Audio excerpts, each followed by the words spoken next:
Olá, gente! Eu sou a professora Cristiane e estou aqui para passar para vocês hoje o conteúdo sobre processo evolutivo como continuação da aula de evidências evolutivas, tá? No começo da apostila de quarto bimestre de vocês. Tudo bem? Vamos lá?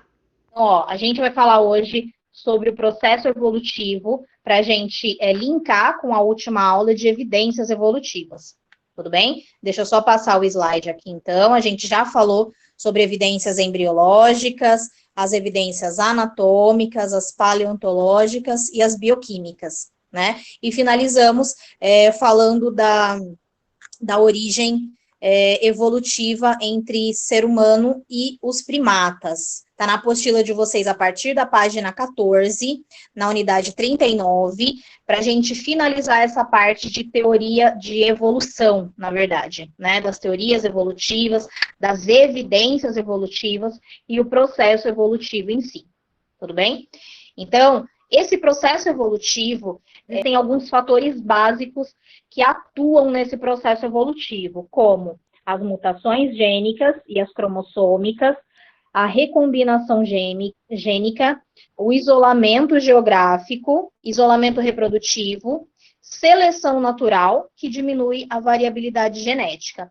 Esses outros, mutações gênicas e cromossômicas e recombinação gênica, eles aumentam a variabilidade genética. O isolamento reprodutivo e a seleção natural diminui essa variabilidade genética, tudo bem? Aí a gente vai falar especificamente sobre cada um deles, para a gente ver como aumenta a variabilidade genética e como diminui a variabilidade genética, tá? Mas, além desses 4 fatores aí, de mutações, recombinação, isolamento e seleção natural, além desses 4 fatores, existem outros fatores que atuam paralelamente a eles, também favorecendo esse processo evolutivo, tá? Que são os processos de migração, hibridação e deriva genética.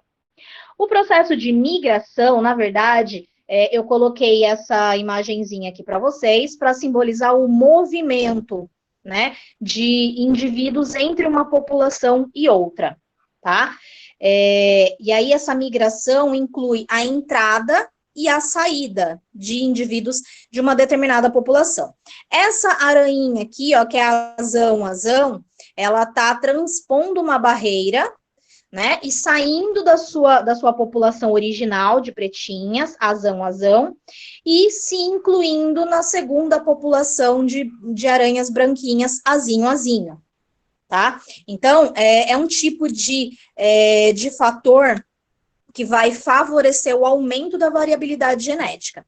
Uma vez essa aranha pretinha se adaptando nesse novo ambiente aqui, ganhando o seu espaço, né, de competição com essas outras aranhas branquinhas aqui, uma vez feito isso, ela vai começar a reproduzir com essas branquinhas, e aí entra aquele processo que eu já tinha falado para vocês, ó, o gene dela é azão. Ela vai reproduzir com uma azinho. Ela vai gerar somente filhotinhos azinho. Então, antes, no local que tinha apenas um tipo de carga genética, agora já tem 3, né? Tem o azão, que é a pretinha que acabou de entrar. O azinho já estava, né? E agora tem a recombinação entre eles, que é o azinho. Tudo isso por conta da migração, tá? Então, essa migração está incluindo a saída dele de uma população e a entrada em outra população. Então, está incluindo os processos de emigração, que é a saída de uma população, e a imigração, que é a entrada em uma população. Tudo bem? O segundo fator é o fator de hibridação, tá? Mas eu vou falar primeiro sobre esse de deriva genética, que também está nessa imagenzinha aí, de baixo para vocês. Essa azão aqui entrou nessa população, se adaptou e começou a reproduzir, certo? Depois de um tempo, de 1 ou 2 gerações, ela já tem os filhotinhos dela, com as branquinhas que estavam ali. Essa que entrou tá aqui, as que estão aqui, e essa aqui já é os filhotinhos dela com as aranhas branquinhas, certo? Então, ela já aumentou a frequência genética, né, do azão e do azinho. tá? Devido a eventos aleatórios, apenas 3 dessas. Aqui tá falando de besouro, mas eu achei que é mais bonitinho uma aranha, apesar de que tem só 6 perninhas e não 8. Apenas 3 desses besouros geram descendentes. Então, assim, desses aqui que estão, 3 morreram porque foram comidos, outro porque ficaram velhos, outro porque ficaram doentes, enfim, por eventos aleatórios, né? E aí o que vai acontecer a partir dessa deriva genética é que vai sobrando somente o mais adaptado. E aí, para a gente finalizar essa parte de processos, de fenômenos que estão atuando paralelamente àqueles 4 principais no processo evolutivo, a gente tem a hibridação. A hibridação é o cruzamento entre espécies diferentes e vai produzir híbridos, portanto. Né? Você está cruzando espécies diferentes, o resultado é a produção de híbridos. Considerando que essas espécies consigam, né, finalizar o processo de reprodução, elas vão gerar híbridos, né? Os filhotes, né, os descendentes vão ser considerados híbridos. Esses híbridos, eles podem ou não ser férteis, e aí aqui está a questão principal, tá? Porque essa hibridação, permitindo o cruzamento de espécies diferentes, ela aumenta a variabilidade genética. Mas, se ela gerar descendentes inférteis, ela não consegue passar essa variabilidade genética para frente, para gerações consequentes, né? Para gerações seguintes. E isso não vai ser vantajoso geneticamente falando para a espécie. Falando agora sobre um dos 4 fatores que atuam no processo evolutivo, que é a mutação gênica, tá? É o único processo que fornece material novo a um conjunto gênico que existia antes, a um conjunto gênico pré-existente, tá? O que a gente vai ver daqui para frente, ainda que aumente a variabilidade genética também, mas vai ser numa forma de recombinação, né? De recombinar o que já existia. Agora, essa mutação, ela vai criar características novas, tá? Então, ela se origina a partir de alterações na sequência de bases nitrogenadas do DNA. Vamos lembrar aqui só um pouquinho voltando. Essas são 2 das 4 bases nitrogenadas, guanina e adenina. E aqui do outro lado tem as outras 2, citosina e timina. Tá? Então, são essas 4 bases nitrogenadas. E lembra que eu tinha falado para vocês, a sequência aleatória dessas bases nitrogenadas vai formar um gene. Tá? Quando essa sequência aleatória, mas é específica, quando essa sequência é alterada, por exemplo, no lugar de uma timina aqui, vem uma mutação e provoca a formação de uma adenina, né? Isso aqui vai causar uma mutação naquele gene, vai substituir o nucleotídeo que estava antes, e aí, isso vai gerar a determinação de um outro tipo de proteína, tá? Esse gene, desse jeito, ele determinaria a produção de glutamato para a produção de uma hemácia saudável, uma hemácia normal, tá? A célula do sangue, o glóbulo vermelho. Se essa timina for alterada por uma outra base nitrogenada, já não gera mais a produção de glutamato. Se for trocado por uma adenina, vai gerar a produção de valina. E essa proteína da valina vai gerar um tipo de hemácia modificada. Olha o formato dela. Ela vai ter um formato de foice, de meia-lua, assim. E isso causa uma doença chamada anemia falciforme. Tá? False, porque essa hemácia tem o formato de uma foice e forme de forma. Tudo bem? Então, é isso que acontece quando a pessoa nasce com anemia falciforme. É por conta de uma mutação gênica. Por isso que esse processo é tão fundamental para o processo evolutivo. Falando sobre recombinação gênica. Então, a gente tinha visto que a mutação, ela iria incluir material novo ao material que já existia, né? Mas agora, a recombinação gênica, ela é o rearranjo dos genes que já existiam em uma população, tá? Então, por exemplo, se o indivíduo 1 tinha os genes A, B e C, o indivíduo 2 tinha os genes D, E e F, então aí a gente tem o surgimento de um terceiro indivíduo com, por exemplo, os genes C, D e E, né, para misturar os dois. Então é isso que é uma recombinação gênica.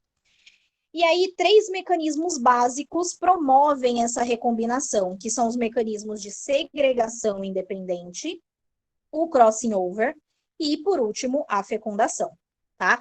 Essa segregação independente dos cromossomos durante a meiose, a gente tinha visto que é uma segregação independente desde lá a segunda lei de Mendel. Lembra que a gente tinha visto uma característica só de cada vez? Mendel tinha analisado aquelas plantas que davam as ervilhas, a gente tinha visto 7 características, uma de cada vez, na primeira lei. E aí a gente tinha visto o fato daquela ervilha vir verde ou amarela, a ervilha vir lisa ou rugosa. E depois, na segunda lei, a gente tinha visto a possibilidade daquela ervilha vir verde e lisa ao mesmo tempo, vir amarela e rugosa ao mesmo tempo, né? Então, e aí a gente analisou que o fato dela vir verde não queria dizer que ela ia vir lisa também, porque os fatores se segregam independentemente. É isso que quer dizer aqui, essa segregação independente dos cromossomos, tá? E a meiose é o processo de divisão celular que produz esses gametas, tá? O crossing over, a gente já viu no nosso último conteúdo. O crossing over, ele aumenta ainda mais a variabilidade, porque a gente tem um cromossomo paterno, um cromossomo materno, eles vão fazer uma ligação, então eles vão grudar, né, esse cromossomo homólogo, eles vão cruzar as perninhas deles e vão trocar segmentos, tá? Para fazer novas combinações alélicas. E isso aumenta o número de gametas diferentes, porque aí a gente tem a cromátide parental totalmente azul, a cromátide parental totalmente vermelha, as cromátides recombinantes agora, vermelha com pedacinho azul e azul com pedacinho vermelho, tá? Então, é isso que é o crossing over e é por isso que ele aumenta a variabilidade genética. Só que, para finalizar isso, perpetuar essa troca de características aí, precisa de uma fecundação que gere um zigoto e gere um novo indivíduo, para que esse novo indivíduo, de fato, venha carregando todas essas informações trocadas, permutadas do crossing over aí. Falando agora sobre o isolamento reprodutivo, é um processo que dificulta ou até mesmo impede a troca de genes entre duas populações. Esse isolamento reprodutivo, ele é essencial para a formação de novas espécies e também para manter a identidade de cada uma. Sobre esse isolamento reprodutivo, existem 2 tipos, né, de isolamento reprodutivo, pré-zigótico e o pós-zigótico. Então, esses mecanismos pré-zigóticos, então, assim, quando o isolamento impede a fecundação entre os gametas masculinos de uma espécie e os gametas femininos de outra espécie, aí acontece um isolamento reprodutivo pré-zigótico, sequer chegou a fecundar, tá? Antes de formar um zigoto pré-zigótico. E aí vários fatores podem impedir essa fecundação, como, por exemplo, barreira geográfica. Pode ser também uma barreira sazonal ou temporal. Por exemplo, ainda que os dois estejam juntos, né, o burro e a égua não está no período fértil e o burro está. Então, ainda assim é uma barreira, né? Os dois não estão, não estão compatíveis reprodutivamente falando para poderem reproduzir. Etológico, comportamental. Existem alguns tipos de pássaros que precisam ter um determinado comportamento, né? Determinado comportamento de corte para cortejar a fêmea, para conseguir reproduzir com essa fêmea. E se ele não tiver esse tipo de comportamento específico que a fêmea está esperando, ele simplesmente não consegue reproduzir, né? Por exemplo, com aquele demônio da Tasmânia, a fêmea, ela espera que o macho tenha um comportamento extremamente agressivo com ela, para que ela tenha certeza que aquele macho pode levar para os filhotes dela os genes mais protetores possíveis para a prole, né? Então, assim, é um tipo de comportamento esperado, e se o macho não tiver esse comportamento, aquela reprodução não acontece. E aí é um mecanismo etológico pré-zigótico de isolamento reprodutivo. Também pode acontecer uma barreira mecânica, por exemplo, se a gente quiser reproduzir um chihuahua com um São Bernardo, simplesmente não dá. E a incompatibilidade genética, né? Porque ainda que sejam espécies diferentes, nesse exemplo que eu dei do burro e da égua, eles têm uma certa compatibilidade genética. E no caso dessa incompatibilidade genética, se a gente tentar reproduzir, por exemplo, uma zebra com um gato, não dá também. É uma incompatibilidade genética total que impede essa reprodução, tá? Já os mecanismos de isolamento pós-zigóticos acontecem assim: a fecundação chega a acontecer, chega a se formar um zigoto híbrido, no caso, né? Os zigotos híbridos são formados, mas eles são inviáveis e não dão origem a híbridos estéreis. E dão origem, aliás, a híbridos estéreis. É exatamente o exemplo da mula, que é resultado do cruzamento do burro com a égua. A esterilidade do híbrido acontece porque os órgãos reprodutivos não se desenvolvem completamente, ou ainda porque a meiose foi feita de uma maneira diferente, né? Anormal. O exemplo desse cruzamento, então, é do jumento. Olha, eu falei burro, é jumento, gente. É o Equus ancimus com a égua, que é Equus cabalus. Então, assim, lembra que eu falei da incompatibilidade genética, que não dá para ser uma zebra com um gato, porque é completamente incompatível? Nesse caso aqui, os dois pertencem, inclusive, ao mesmo gênero. Então, tem uma certa compatibilidade genética. Por isso que é possível essa reprodução. Entretanto, durante esse processo, a meiose acontece de uma maneira anormal, e aí o híbrido nasce estéril, que é o caso da mula. A imagem que eu trouxe aí para vocês está mostrando um exemplo de isolamento de barreira geográfica, tá? É um abismo aqui, né? Que impede que os 4 coelhinhos se juntem. Depois, o processo de especiação vai fazer cada um se desenvolver de uma maneira diferente dos dois lados. E ainda que essa barreira geográfica suma em um determinado momento, se já tiver passado algumas gerações, já vai ter sido suficiente para gerarem 2 espécies diferentes. E aí, mesmo que eles se juntem de novo, eles não se reconhecem mais como sendo da mesma espécie para reproduzir. Seleção natural. Então, a gente tem aí a menina dos olhos do senhor Charles Darwin, né? Então, a seleção natural foi o que ele descobriu, né? Analisando as espécies ao longo de toda a viagem que ele fez a bordo do navio Beagle, né? E ele analisou que o ambiente provoca pressões determinadas, né? E que somente as espécies que se adaptam a essas pressões, a essas condições do ambiente, é que conseguem sobreviver. As espécies que não conseguem se adaptar àquela nova condição do ambiente, elas vão sendo extintas, tá? E essa seleção natural, então, é o principal fator evolutivo que atua sobre a genética da população, porque favorece os indivíduos mais bem adaptados, então, tá? Que vão ter maior chance de sobreviver. Se vão sobreviver, vão se reproduzir e vão deixar descendentes, tá? E aí vai perpetuar aqueles genes que eles possuem. Essa seleção natural, então, ela vai basicamente selecionar esses genótipos bem adaptados, né? Falando de uma outra forma, essa seleção natural, ela seleciona genótipos bem adaptados a uma determinada condição ecológica, eliminando desvantajosos para essa condição. Na imagem que eu trouxe aí para vocês, é para a gente poder ver como que seria, como que é essa seleção natural, né?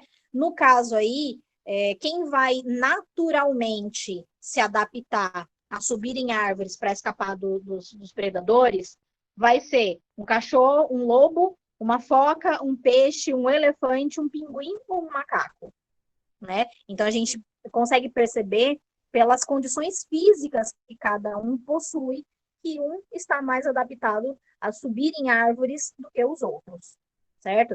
E é dessa forma que o ambiente vai fazendo essas seleções. De acordo com o lugar, tem um tipo de exigência específica para que o ser vivo que sobreviva ali tem que ter determinadas características específicas. Se não tiver, ou ele se adapta, ou ele morre, tá? E esse se adaptar não é o indivíduo, tá? Por exemplo, eu sou o pinguim que vou ali viver em cima daquela árvore agora, mas eu não tenho dedos para poder subir, para poder agarrar nos galhos e subir.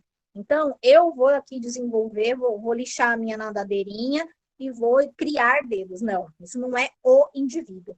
Essa pressão de adaptação que o ambiente exerce é a nível de espécie, tá? Então, a gente tem assim, por exemplo, já temos pinguins com a nadadeira lisinha, já temos pinguins com a nadadeira cortada, né? A nadadeira tem duas partezinhas assim.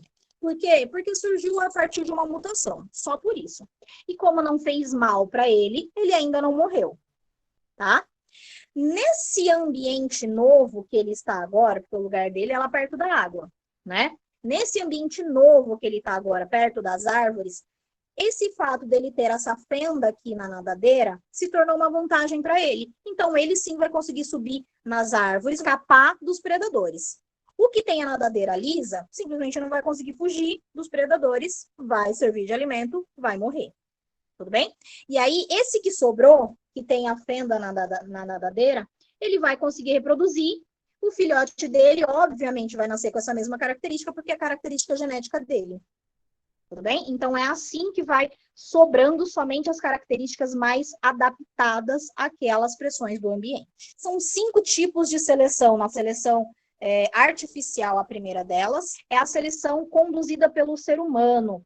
É a adaptação ou seleção de características específicas que vão atender objetivos do ser humano. Tá? Por exemplo, o melhoramento genético que eles fazem em plantas. E aí, vamos supor, existe 2 tipos de milho, né? Uma espécie de milho é mais resistente ao sol, e o outro tipo de milho é mais resistente à seca, certo? O que eles vão fazer nesse melhoramento genético? Eles vão decodificar o DNA dos 2 tipos de milho, vão ver qual que é o gene que determina que um vai ser mais resistente ao sol, e vão isolar essa característica, vão ver qual que é o gene que o deixa mais resistente à seca, e vão retirar essa característica. E vão colocar numa terceira espécie, para que essa terceira espécie já nasça, produza milhos novos resistentes ao sol e à seca. E aí, assim, vai sendo feito esse melhoramento genético, né? Só que esse melhoramento é só com vistas a atender os objetivos do ser humano. Tudo bem? Não é uma coisa que acontece normalmente na natureza, por isso que é chamado de seleção artificial. Tem vários exemplos de plantas que eles fazem isso, não só o milho, tá? Para produção de carne também, né? Não é só com plantas, eles fazem isso com gado também. Para poder pegar carne diferenciada, leite, lã, seda, frutas, de várias espécies de plantas também. Tá ok? Depois, a seleção direcional ocorre quando mudanças ambientais fazem com que um fenótipo antes desfavorável passe a ser favorecido. Então, essa seleção direcional aí, ela age sobre os fenótipos, não sobre o genótipo, tá? Como exemplo, as populações de bactérias que estão sempre surgindo por uma mutação. Por exemplo, eu acho que vocês já ouviram falar daquela história de que a gente não pode tomar um determinado tipo de remédio sempre, porque o corpo acostuma e porque deixa a bactéria mais resistente, né? Quando ela fica mais resistente, digamos assim, é porque ela sofreu algum tipo de mutação. Todas as outras que não tinham essa mutação morreram, só sobreviveu aquela que já nasceu com aquela mutação, tá? Na ausência, então, de antibióticos no meio, essas bactérias que são mutantes não levam nenhuma vantagem sobre as outras que não eram mutantes, se não tiver antibióticos, tá? E aí, se não tiver antibiótico agindo no meio delas, Aí essas que têm essa característica mutante, ela vai ser eliminada. Mas na presença do antibiótico, a situação vai se inverter, vai ser exatamente o contrário, tá? A terceira, a seleção sexual. Os indivíduos de um sexo preferem acasalar com parceiros portadores de determinadas características que favoreçam o êxito da prole. Esse tipo de seleção, ele independe da luta pela própria existência do indivíduo. E vai depender da luta pela ampliação total ou parcial da sua descendência. Tá? Isso não é a nível de espécie. Essa seleção sexual é o indivíduo que escolhe o parzinho A, B ou C por um determinado tipo de característica. Tá? Como eu tinha dito para vocês no exemplo da fêmea do pássaro, que vai escolher aquele que tenha o processo de corte melhor, né? Ele faz, inclusive, uma dancinha durante esse processo de corte, o que tiver essa dancinha, tiver mais molejo na dancinha, é que vai ganhar. Essa imagem aqui, ó, eu trouxe para vocês, é dessa espécie que eu estava falando aqui para vocês, ó. Podemos observar a drástica diferença entre um macho e uma fêmea de um pássaro do paraíso, Loforina superba, o nome deles. Pode não parecer, e, aliás, essa coisa preta aqui atrás, com a parte azul, duas bolinhas azuis aqui, é o macho, tá?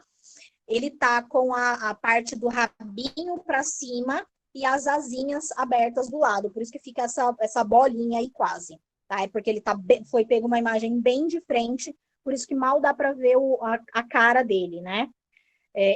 O rosto dele é todo preto, essa partezinha aqui não são os olhos, o olho tá para baixo, isso aqui é como se fosse duas manchinhas acima na cabeça, tá? É bem estranho de ver mesmo, porque ele é totalmente diferente da fêmea, tá? Aí, ó, aqui mostrando as seleções artificiais que eu tinha citado lá para vocês, que vai existir para atender as exigências humanas, né? Os objetivos humanos nesse melhoramento genético aí. E aí vai acontecer principalmente em espécies de plantas, a partir, por exemplo, de uma mostarda selvagem, eles criaram vários outros tipos de plantas para atender os mais diferentes gostos no paladar humano, né? Então, a partir de uma espécie, eles fizeram essa seleção artificial, até que se produzisse o repolho, né? Que foi, no caso, a partir dos botões terminais, a partir dos botões laterais produziram a couve de Bruxelas, a partir do caule produzirem o couve rábano, que é rabanete, né? A partir das folhas criaram outra espécie de couve, a partir do caule das flores produziram o brócolis, e a partir de um conjuntinho de flores, de uma inflorescência, produziram a couve-flor, tá? E aqui embaixo, aquela seleção direcional que eu tinha citado para vocês, com um exemplo da bactéria, né? Que tem uma determinada mutação, que somente se o ambiente fizer uma pressão, aquela mutação vai ser, ela passa a ser beneficiada, tá?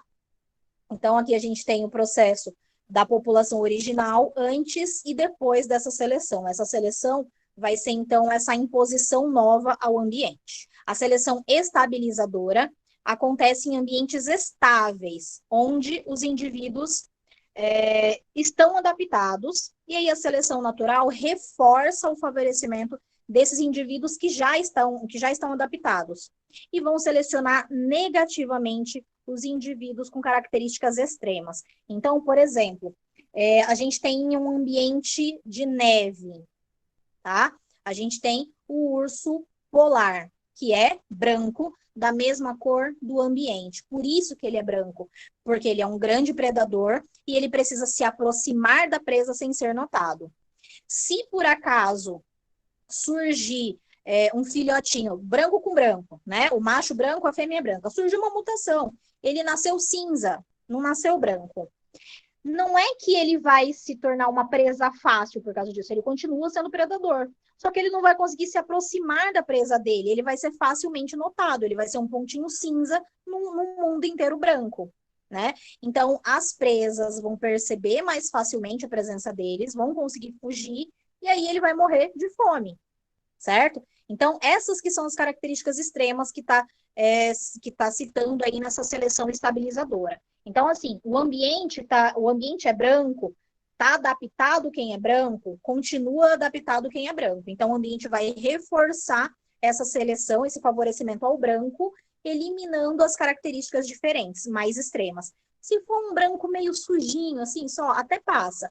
Mas se for característica extrema, aí é eliminado. E por último, a seleção disruptiva, que favorece os indivíduos portadores de características extremas, enquanto os indivíduos médios levam desvantagem. Isso leva à diversificação da população.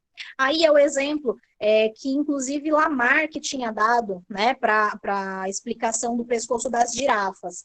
Acontece que sempre existiram girafas com o pescoço pequeno, com o pescoço médio, com o pescoço um pouquinho mais alto. Só que a competição fez com que os indivíduos médios levassem desvantagem. Tá? Só sobrou aqueles que tinham uma característica extrema, nesse caso, porque foi acabando os recursos, né? Os recursos das folhas mais baixas, foi sobrando só as folhas do topo, e aí só aquelas girafas que tinham essa característica extrema do pescoço bem mais alto, só elas que levaram vantagem. Tá? Então, é exatamente o contrário da seleção estabilizadora. Tá? Na seleção estabilizadora, o ambiente reforça a característica média. Na seleção disruptiva, que também é chamada de diversificadora, o ambiente seleciona a característica diferente. E aqui nessa imagem, eu trouxe para vocês essa seleção estabilizadora e embaixo a seleção disruptiva. Então, a gente tem, ó, característica que é média, ela vai se tornando cada vez mais frequente, porque o ambiente está reforçando essa característica média. Tá? Aqueles que tinham uma característica mais extrema, ó, com o tempo, eles vão, após a seleção, eles vão sendo eliminados. Tudo bem? Então, a característica média é um verde médio. Ó. Quem for muito branquinho é eliminado, quem for um verde muito escurinho vai ser eliminado também. E o último, a seleção disruptiva, a gente tinha aqui, ó, duas condições, né, de comedores de insetos agindo sobre uma população original. E aí a tendência é que essa população cresça numa média para poder escapar desses predadores de insetos de um lado e do outro também.